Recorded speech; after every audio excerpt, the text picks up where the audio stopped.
जल्दी बताओ इस बच्चे की बिल्ली किसने चुराई है, वरना मैं तुम्हें गोली मार दूंगा। अरे पुलिस अंकल, मैंने बिल्ली नहीं चुराई है, आप मेरे घर में देख सकते हैं। टॉमी जल्दी से बाहर आ जाओ। अरे ये तो एक कुत्ता है, तुम बच गए।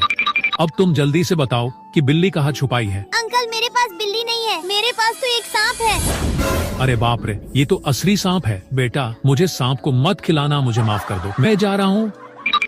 लॉस्ट में तुम बची हो, जल्दी से बताओ इस चाय के घर में क्या है। लेकिन वो देखने से पहले आप भी अपनी मम्मा से प्यार करते हो तो वीडियो को लाइक करके चैनल को सब्सक्राइब कर दो और कमेंट में आई लव मम्मा लिख दो। अरे यही तो है मेरी बिल्ली।